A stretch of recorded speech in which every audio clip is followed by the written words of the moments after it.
Hello, my name is Eric Segan, and I am one of the pastors at the Village Church. The following podcast is a ministry of the Village Church.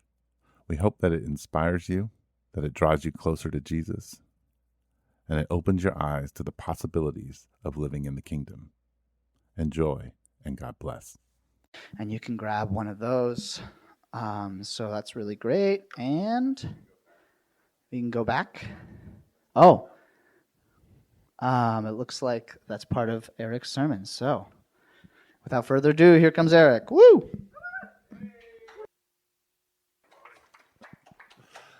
All right, am I on? I'm on. All right, let's pray.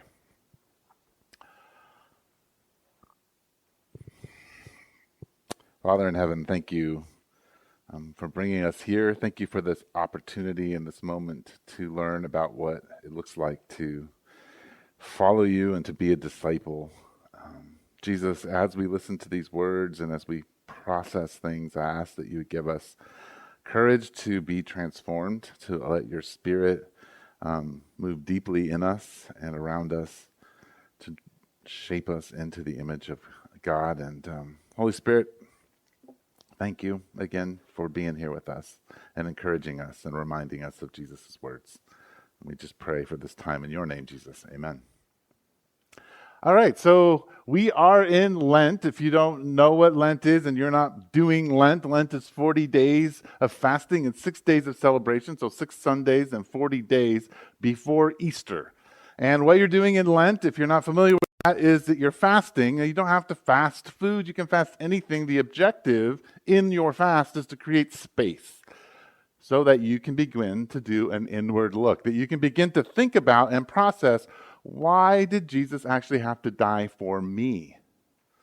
Not why did he have to die for the whole world, though that is part, but you're trying to bring it down to a personal level and begin to reflect on the sacrifice that Christ had on the cross for our sins. But also what it's doing is it's a readjustment, and we're doing it with the entire community of God mostly, is that we are readjusting ourselves and being discipled by the calendar and pointed towards a preparation for Easter, to celebrate Easter, to get excited about the fact that Jesus he doesn't hang on a cross. The cross is empty and the tomb is empty.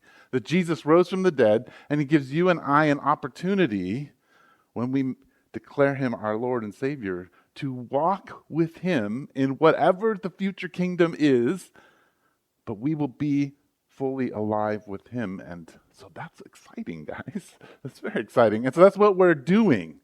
Now, in doing that this year, and kind of processing the idea of an inward look, we are working on this discipleship model that has been in 18 years of development, and many of you, as I look around, have been on the, so to speak, hot seat. You know what the hot seat is. For those of you who are new to this idea of the hot seat model, it's a simple model of discipleship that's driven to help us be people who ask good questions, who can identify what's happening inside us, and be able to readjust to the gospel. To be people who live in the way of the gospel and not in the way of the enemy.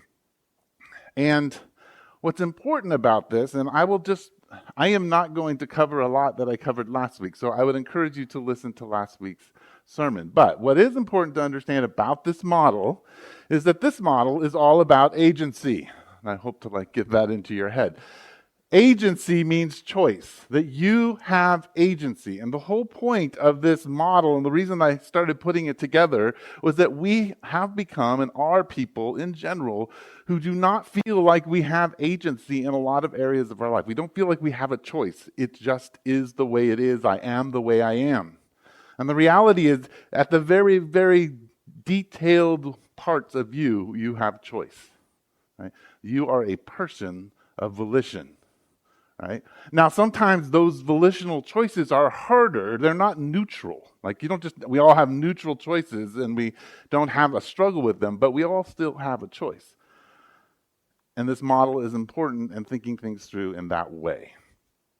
So let me just quick remind you, and everybody who does these talks will remind you at the beginning what the model is so that you can remember it. So I'm just going to zip through it, and then we're going to talk about things. So first off, the model deals with a problematic event because we are event-driven people. Every moment of our life is an event, and because we're fallen human beings, and we're interacting with each other, we have plenty of problematic events in our life. And problematic events produce negative emotions. We all know what those are, but we're going to talk about them today.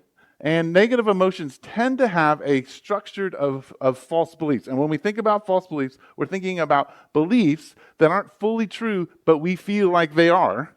And they're attached to our emotions, and they usually are about ourselves, others, and God. Now, most of us go through this little moment across the top really fast in our life.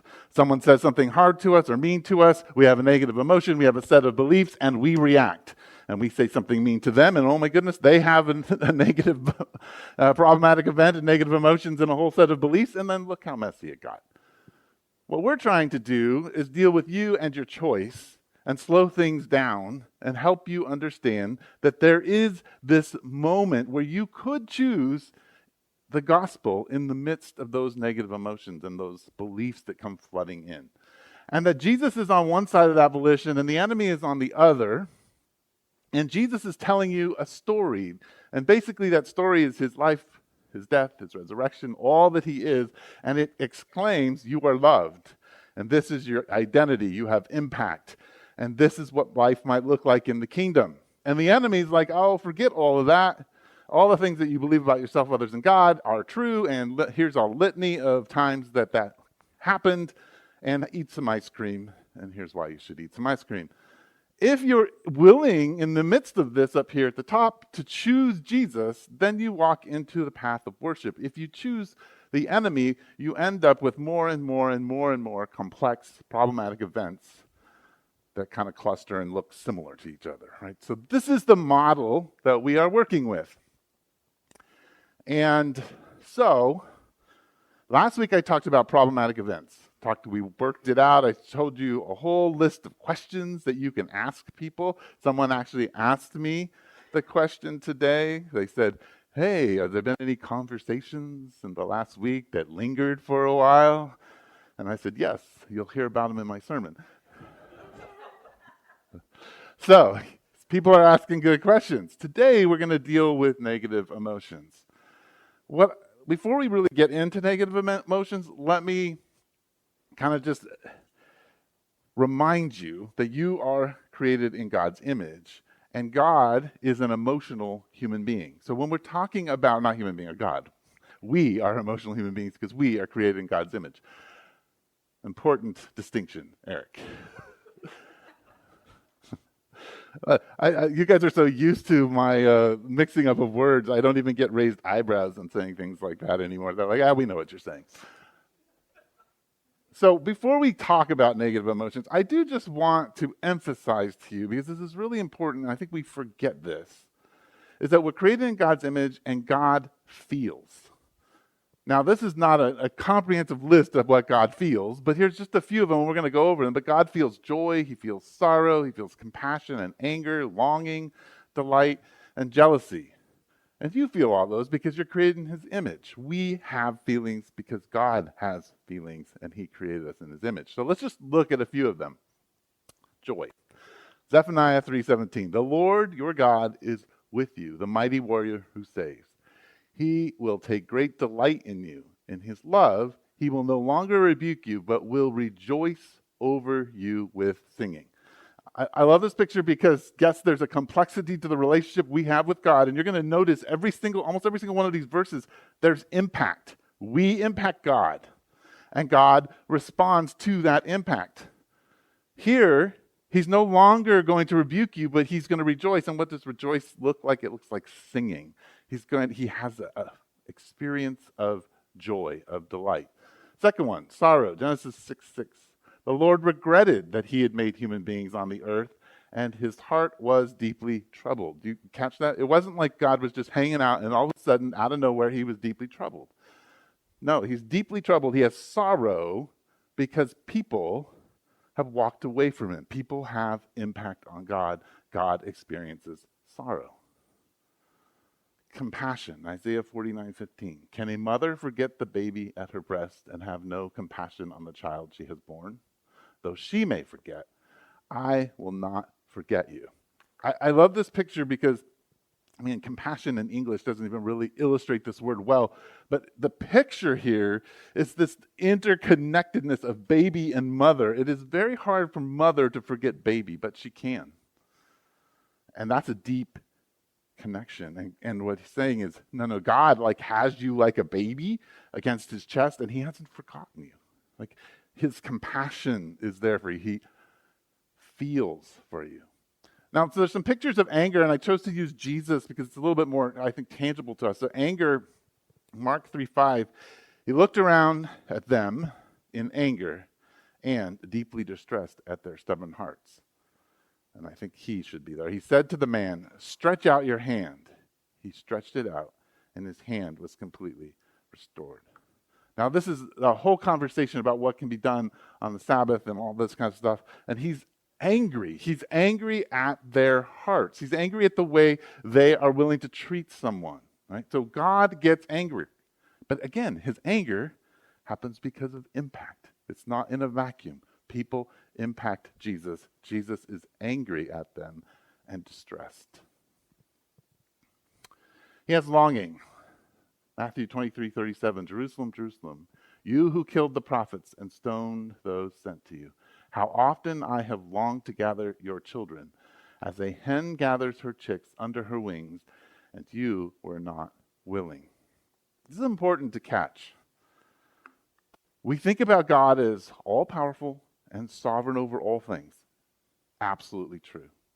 And yet, as Daniel pointed out to us, also he has given his people free will. And in the midst of those two things, God has a longing for his people to respond to him relationally. Right? It is no fun for me to force my children to love me. It just doesn't work very good.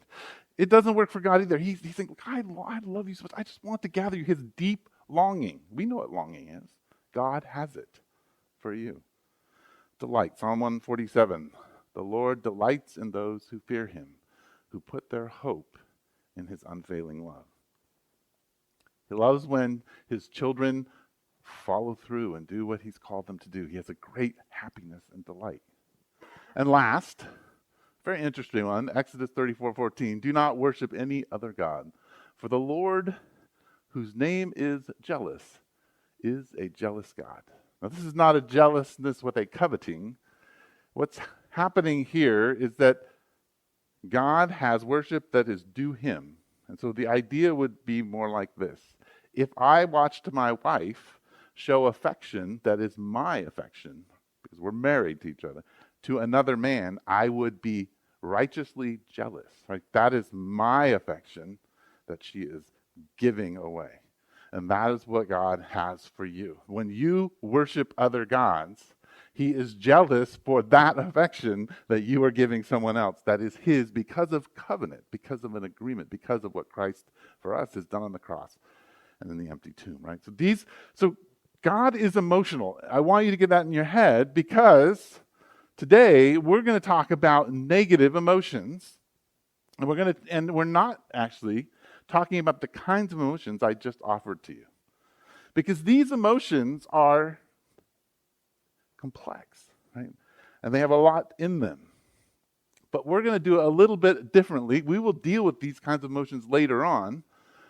But today, we are simply going to deal with what psychologists tend to call primary emotions. And these are innate, universal, and automatic emotions that rise immediately in response to a situation. This is when someone says something to you and you immediately feel anger, or you immediately feel afraid or surprised. You didn't choose that, you just felt it. It happened to you, right?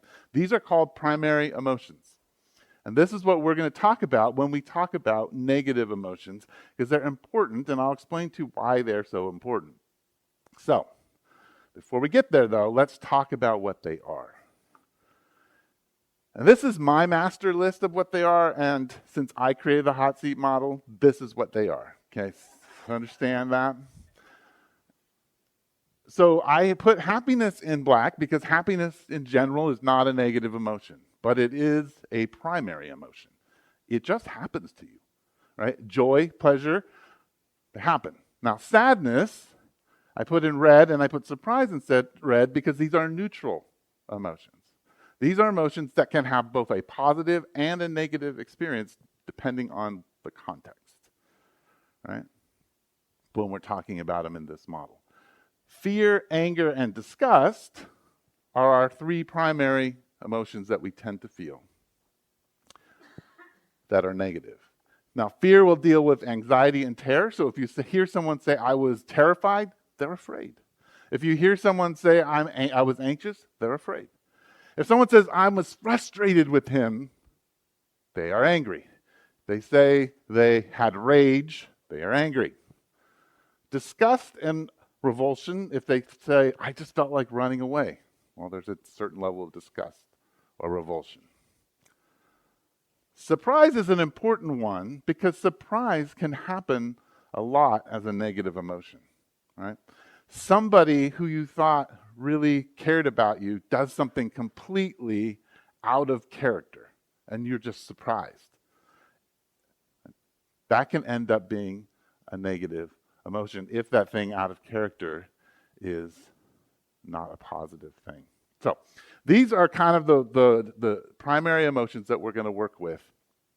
And here's why. Okay, so this is the important part of this, and this is where I want to just stop for a minute. So first off, when we think about problematic events and you can't figure out one, or you're trying to help someone get there, or you're trying to get there yourself, here's a list of things.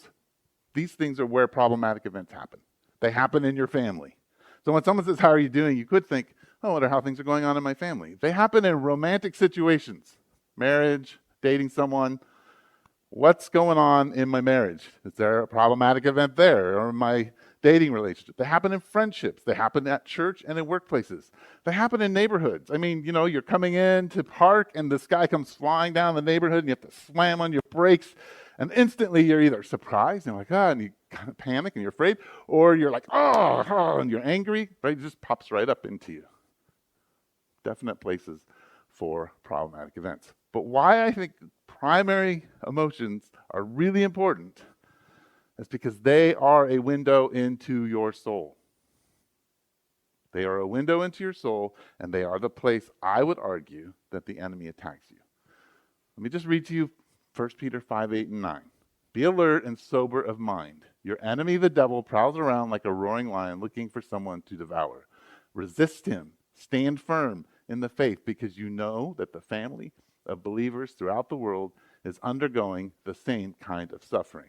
Now, Peter, in the context here, is talking about living in a culture that was very anti-Christian. So they are being mocked and made fun of on the minor end of things and burned at the stake on the major end of things, right? But they live under constant harassment. So they're experiencing negative emotions nonstop. Now, this whole model is based on this idea of being alert and sober-minded, because my argument to you is that you really are not that aware of these emotions, and the enemy, when you don't pay attention to them, when you're not sober or alert to them, uses them and manipulates them to tell entire stories that you have playing in your head over and over. And so part of being able to slow yourself down and say, I woke up in the morning and I rolled out of bed and my wife said, you going to wear that? And I felt, right? Normally, it might just be, oh, you just adjust and you have a little bickering session and you move on. But I would argue to you in that moment, if you do not understand what's going on with you, you do not understand that the enemy has this moment to attack you, to begin to emphasize the narratives that you believe about your wife, about yourself, and ultimately about God. And so my whole argument in this model is that you and I, before we even wrestle with complex emotions, need to know the things that immediately rise up in us. We have to be aware. And in which areas of our life do they spring up? And where are they most present? Because that's where the enemy comes in. And I think this whole model helps us resist and stand firm. The whole point is to begin to bring the gospel into that primary experience and begin to understand what's happening. Okay. Problematic event, negative emotion, why it's important. Okay. So, some helpful things. When we feel sadness, fear, anger, disgust, and surprise, sometimes we're really actually not aware of what we're feeling. Very impossible for us to name. But our body is not a liar, and it will tell you what you feel. Now, I wrote down a list of different things that can help you indicate what's going on. And I think most of them link to a couple of them or all of them, but I'm just going to go through them and talk about them a little bit. If your heart starts racing, and it picks up speed, you should ask, what am I experiencing emotionally at this moment? What just happened, right? If you feel a tightness in your chest or like your hands you're just sweating profusely, you don't know why you're sweating, something's going on, right? Or your hands are cold, or all of a sudden, like you just, all your muscles are tense, you can find yourself like clenching your hands like that. Headaches. So there's a couple reasons, and the doctor is here, so he can correct me if I'm wrong. But there's a couple reasons you get headaches. One of them is that you're dehydrated. Like that's an easy reason to get a headache. If you haven't drinking water for a long time, you're going to get a headache. But a lot of headaches, some of them they're linked to allergies and all that kind of stuff. But a lot of headaches, a big chunk of them, are because you are having some kind of emotional experience, right? Headaches often are driven that way. So if you get a headache, before you run to take Tylenol and ibuprofen and whatever allergy medicine and go lay down, just ask yourself, what just happened? Has something emotional happened? Was there an event in my life that just happened that was difficult for me to deal with, where I had some extreme negative emotions that just kind of happened to me? Do I need to process those? Headaches are actually good clues that you need to do some emotional work and some gospel work in your life. Clenching your jaw, tight throat, surprise would be a physical recoil, your heart skips a beat. These are all just signs. Now, this may sound odd to you, but I actually think fighting the enemy, resisting the enemy, has a lot to do with understanding how your body is responding, how your internal experience is. Because most of the time what we do as Westerners is we're always up in our heads, constantly trying to figure it out, figure the right things out, all that kind of stuff. But if we can understand what's happening in our negative emotions, then those emotions act as indicators that reveal our deepest beliefs about ourselves, others, and God. So when we're having these experiences, what I'm trying to argue to really simply is that they are clues to a big narrative, a big story that's being told that's not true, that you believe, that has been built. And so I'm really just trying to push hard. You got to know what your body is doing. You got to know what you're experiencing if you're going to stand firm against the enemy and understand what you believe.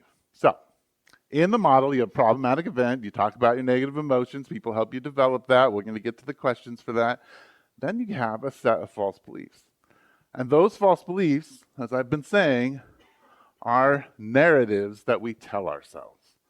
And most of the time they start with, I am, they are, and God is. I am, they are, and God is. So, false beliefs about ourselves.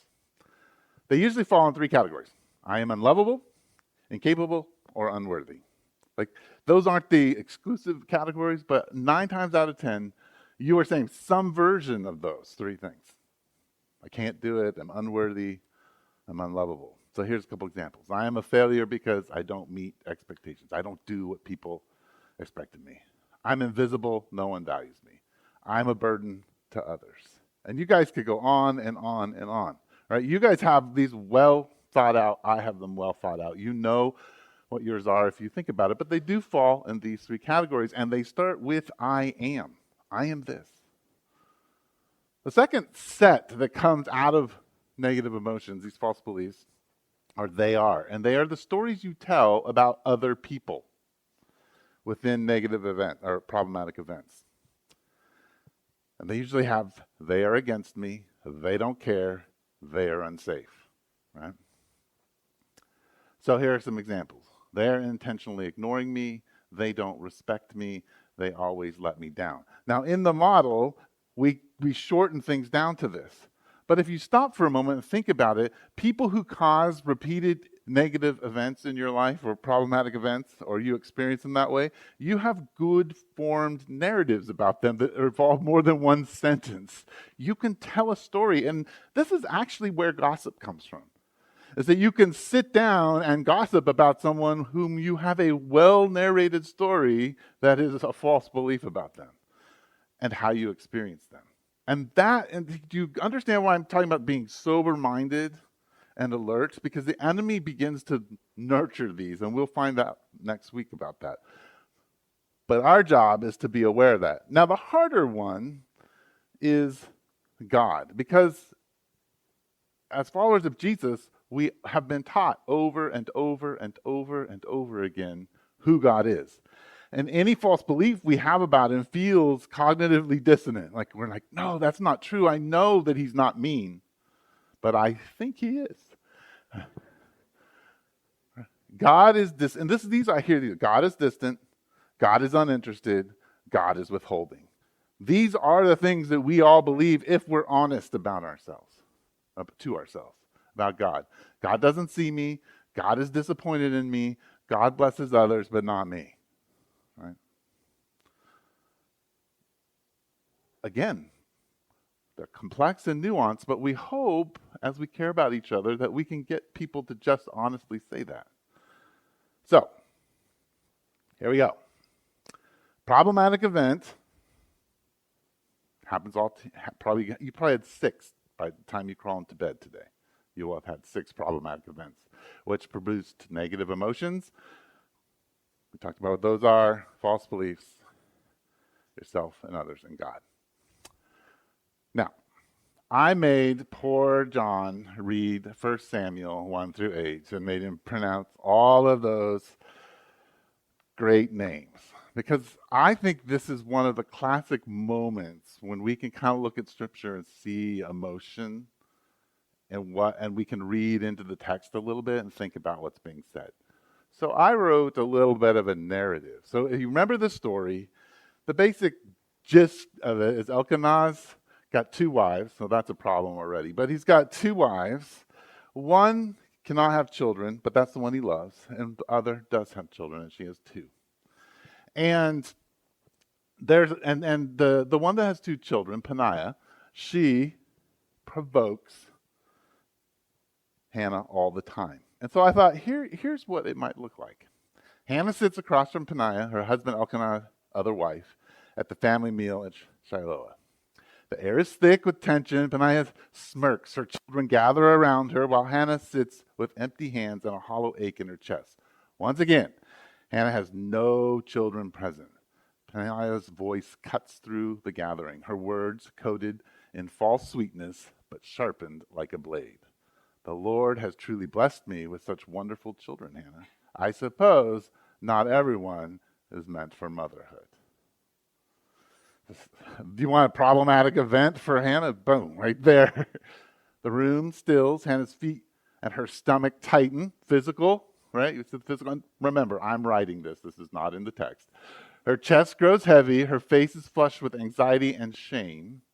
The words sting not just because they are cruel, but because they land on a wound already wide open.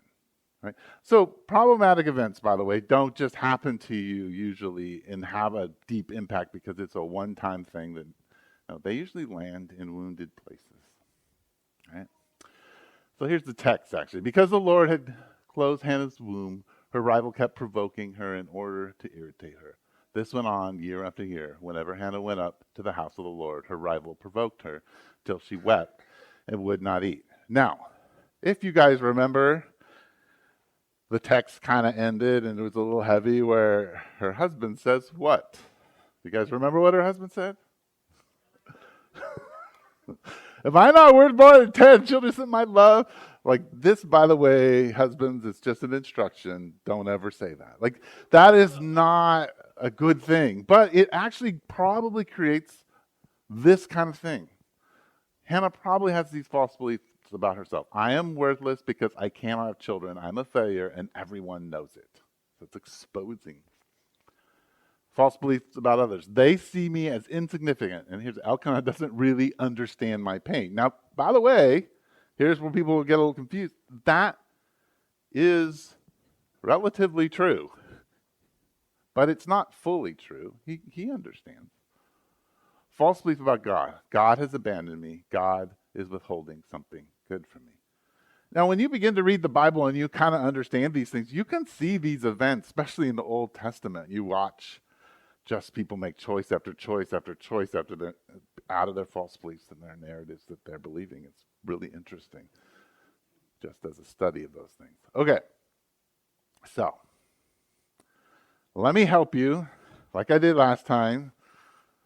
Let me help people get from the problematic event to the negative emotion. Just here's some questions that you can ask. Because sometimes we have a hard time. And I know these sound a little bit, they sound a little technical, but they actually are really helpful. Can you walk me through what happened and how it impacted you? What emotions are coming up for you as you think about this?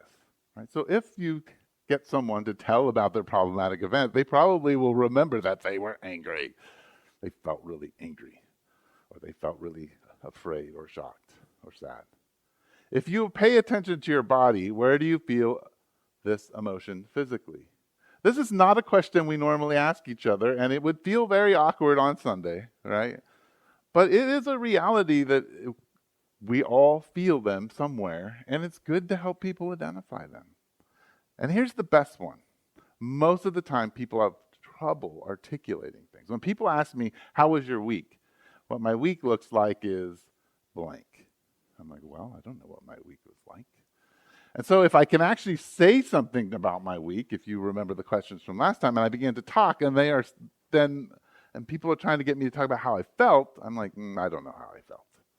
And when people talk about their feelings, they begin to talk about them in big, generalized terms, and they tend to start putting their beliefs to their feelings, and it gets really muddy and complicated. And it's really good to just say, it sounds like you were afraid. And the person's like, no, I wasn't afraid, I was angry. Oh, bingo, got it, right?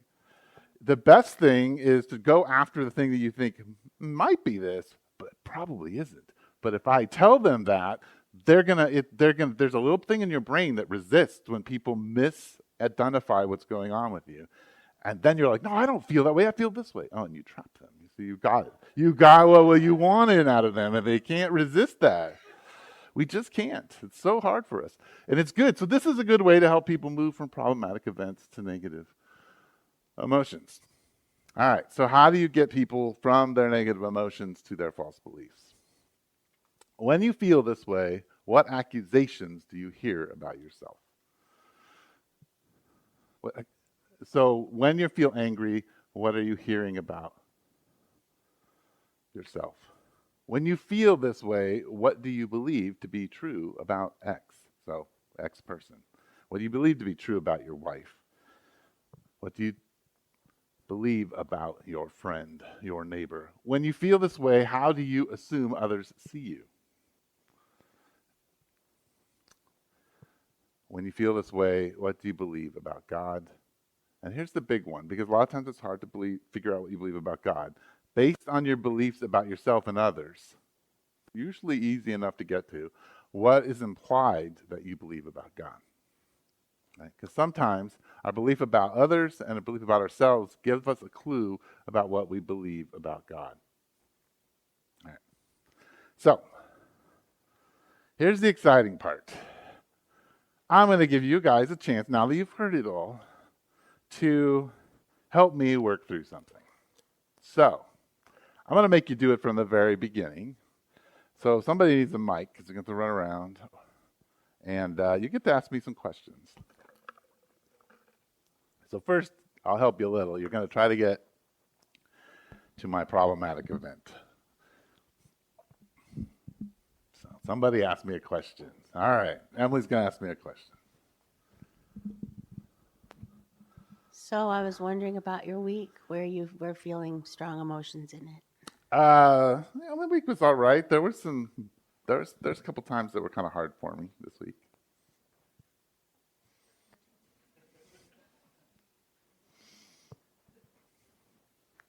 Another question? Someone want to ask another question? Which of the hard things stood out to me? Well, there's been this event or this thing that's been happening, that kind of replaying in my head a lot, that I'm kind of struggling with a little bit. Now I'm going to pause here. I got permission for this, and I'm going to dramatize it. It's not actually the drama that it is, but I don't have a lot of events where it's safe to talk about. So I'm just going to talk about this one. Okay, so pause. So during Rod's sermon, he really liked going after all the pastors, which was great fun. But then he said that when I took Daniel's sermon, because Daniel got sick, that it was one of the worst sermons I'd ever preached. And I was like, that kind of hit me. I was sitting right there, and I caught my breath. And I was like, oh. So there you go. There's my event.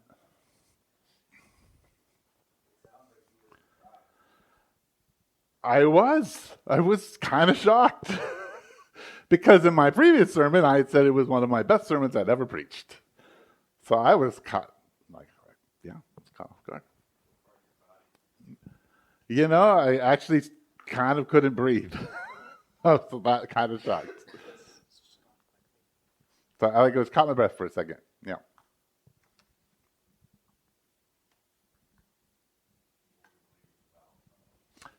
What was I believing about Rod? Oh, I didn't know if I was going to go. Okay, so here we go.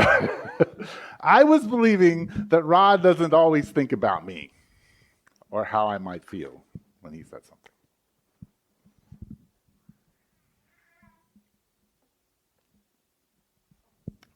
Oh boy, my wife's going to ask me a question. What was I believing about myself? Okay. I was feeling very conflicted because I felt like I was believing, did I perceive that like maybe I don't understand how I impact people. Like maybe I have a poorer understanding of how I impact people. Where was God in that moment? Where was God in that moment? Where was God in that moment? You're going to have to help me out a little bit. Yeah, what were you believing about God? That sometimes he sets me up for failure or exposure because he wants me to learn something. Yeah, and he likes that. I think he enjoys setting me up for failure to help me learn. With all that conflict, it sounds like you were angry. Yeah, so it gets me back to my, yes. Not only was I surprised, I quickly moved to the next emotion of anger, or at least frustrated. But yes, anger, yes, I know. Shove it back in my own. We may have just covered it, but I was wondering, it sounded like the surprise was very immediate. I was just wondering if later on, after you got over the surprise, if you had any other additional feelings, maybe anger is one of them. But yeah, I think that would be the one that I kind of, yeah. Now, I want to argue to you that I processed this really quickly and was like, okay, I'm okay with this. But did you, if anybody has any other questions they want to ask me, we're not going to work all the way to the hot seat. I just want to show you. Go ahead. You said that you believe that you don't always understand your impact on people. Yeah. Is there a belief? Like, what does that tell you about your job as a pastor? Yeah, that I'm not very good as a pastor. I can even go on. I was stupid. I should not have done Daniel's sermon, I should have just done something else. I mean, it's we're going to work through Eric's issues. Okay. Emily would like, sorry. And then after that, I could just open up the floor. So you guys can keep asking me, and then if there's anything else you want. I'm not sure what emotion this is, but it sounds like you felt exposed. Yeah. I think there was some exposure feeling there. I think exposure is a much deeper thing connected to shame, and so it's a little bit more of a complex emotion. So all of those negative emotions that were immediate kind of rested on the shame. So when you think about Hannah's experience, not Hannah over here, but Hannah in the story, which is that Hannah had shame probably about not being able to have children, and then all those accusations, which creates the immediate emotion, were resting on that. But we'll get to all of that in the hot seat. So does anybody have questions? Okay, we're going to ask me more questions. Okay, good.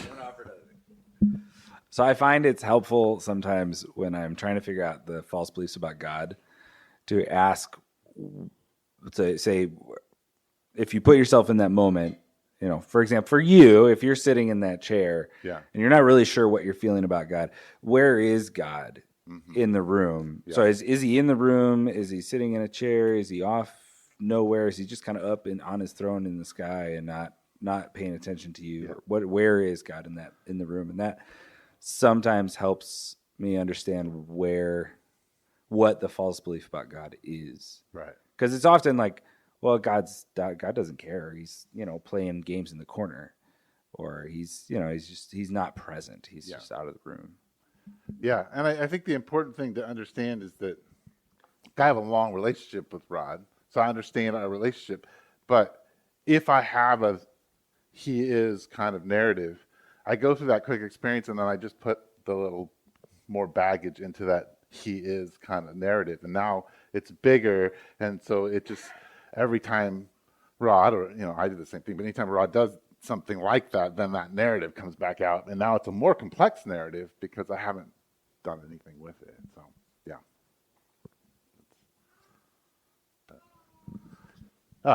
Jill.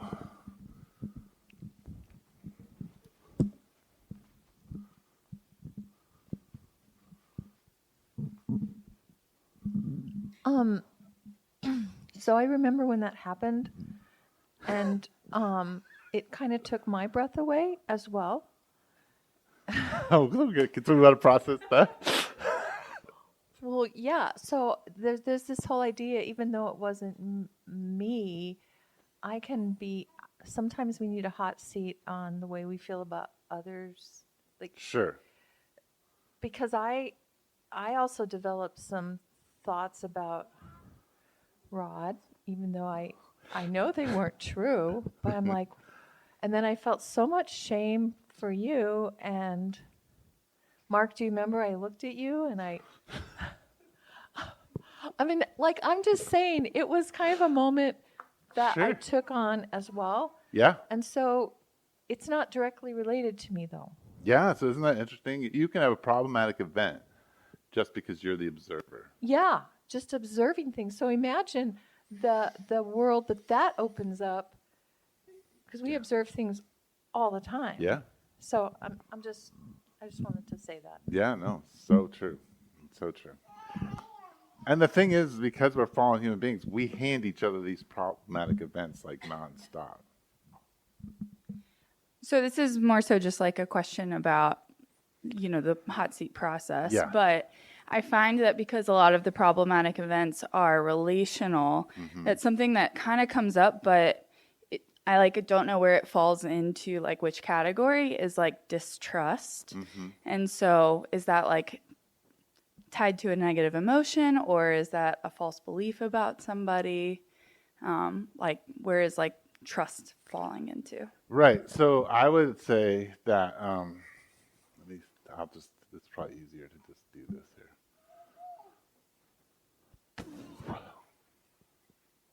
Wow, that's a lot of slides, Eric. Okay. So I would say that negative emotions are those immediate ones that happen. Distrust is something that comes out of all of them due to experiences, so they're built up in you.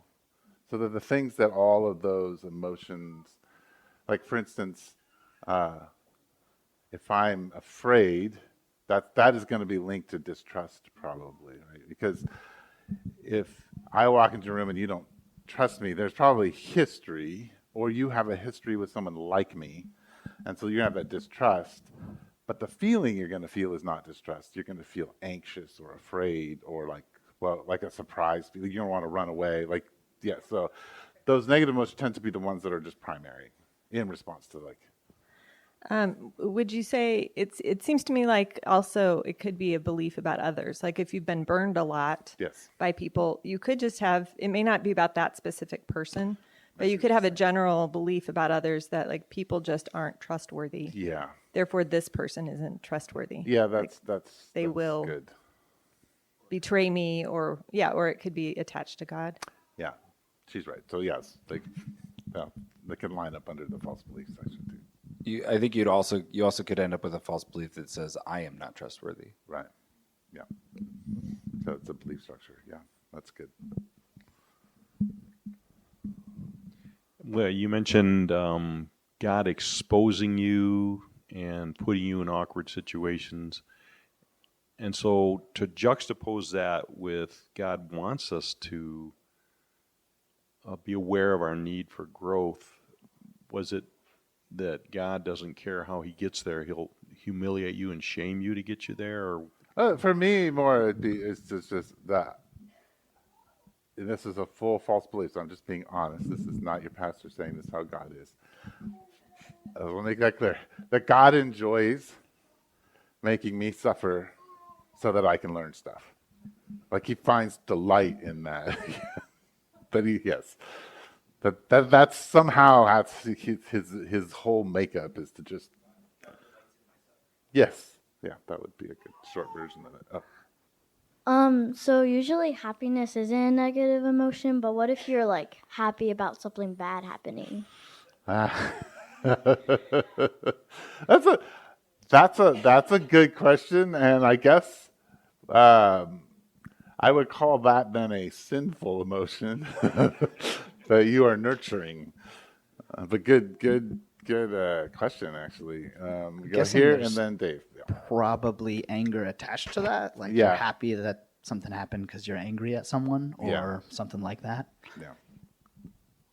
That's a good answer. It looks like this helps us with the two main commandments in life and the source of sin itself, where we doubt the trustworthiness of God's heart. So this process is a way to help us grow in trusting God's heart, and then helps us with loving him. And then it helps us with the second commandment of practically loving each other. Yes. Thank you for doing this. I hope you make a booklet. It's the plan. It's the plan. Dave's got a question. Dude, thank you for this. Very, very insightful on processing the negative emotions. I guess a question, I had a event that happened earlier this week that as you've been going through this, I've been like playing out, and I'm just curious, and if I'm getting ahead to sermons down the road, I can totally table this question. But what, I guess, encouragement would you have for someone that like really understands I'm at the table, I know what Jesus is calling me into, it's very clearly what relief kind of justification affirmation is. And we were talking about this earlier, that I think a lot of times going to the enemy side of the table is it's easy because it's what we feel, and a lot of times like trusting in what Jesus is offering you doesn't come with like instant feeling or kind of like emotion. And so I guess to somebody that's kind of there and is like has the head knowledge of, I know Jesus' story, identity, and kingdom, and I know what it would look like to step into that, but I'm not going to get kind of at least instantaneous or maybe even kind of short-term like positive emotions, right? And I'm still going to have to kind of sit in the pain of not getting the affirmation and relief and justification that will probably make me feel better. I guess what encouragement would you have somebody that like it's clear I know what I need to do, but it's so hard, and maybe just how would you encourage somebody to step into that? Well, I think You're right. It is getting ahead of, but I'll quick answer it. When I talked about this, the last time I taught on this, which was like, I don't know, 10, 15 years ago, it was back when we had swamp coolers. And for some reason, I ended up sometimes having to do the swamp coolers all by myself, even though I had asked people to help me. And there was one time I came in, I remember coming in the door here, there's like 1, 2, 3, 4, 5, 6 swamp coolers I've got to do. And I'm coming in and I'm just like, I don't want to do these swamp coolers. And I'm mad. I'm like, the village doesn't care about me. They're always using me, yada, yada. And I'm going through this process. And what I hear Jesus say, when I slow things down, he's like, I'm like, Jesus, why are they this way? And he's like, you know, Eric, I really love you and I die for you. And I'm like, I don't care. I want the swamp coolers. And he says, no, no, no, I love you. And I die for you and I care about you. And I'm like, no, no, no. And he's like, you're my priest and I love you and I've shaped you. No, no, I want people to come fix the swamp coolers for me and I want to feel appreciated. And he's like, and I think the invitation, and there's a lot of process that could happen, but the invitation is, well, you need to stop living on that side and just for a moment even take a deep breath and say, okay, you love me. And I'm just going to, when we talk about sitting in it, we're not talking about sitting and feeling the pain. Yeah, the pain's there, the loneliness is there. We're talking about saying, okay, I'm willing to just allow my brain, my body, and my heart to rest in the fact that Jesus loves me and he died for me and that he's inviting me into something really good. And then, then it's like, okay, I still have to do the swamp coolers. I still have to feel being alone. But now God's not outside of the room like Mark was talking about, somewhere distant. God's next to me doing the swamp coolers. And he's present. And I think that's an important, and I'm learning to hear that. And it's an uncomfortable thing. So, you know, like how I talked about last week about it's like wearing the penny loafers and the tight starched pants. And like as a 6th grader, he's like, I don't feel comfortable in the gospel, but I'm going to wear it. And so, that's helpful. Thank you very much. Daniel's mad. And then I think I probably should quit. I know we're pretty much out of time, but I think, I don't know if this is speaking to the question you were asking, David, but my recent encouragement reading a book was talking about family systems theory, and I think a lot of as you said, Eric, these things happen so quick, and it's a system that like something pops up and then we go through this system really quickly and our brain has a really well-worn pathway. And so the argument in that book was to say you should start wearing the pathway of wearing the new positive pathway. And that can look like doing something really silly if it still even wears the pathway. So like looking at the swamp coolers and saying, wow, God, thank you for these swamp coolers and thank you that I get to serve my community. Like just the act of saying that may seem really ridiculous and silly and why would I do that? But if you do that every time you see the swamp coolers, you might wear the pathway in your brain and then it'll switch. Yeah. Cool. Thank you, guys. Oh, Rod might need to speak to me.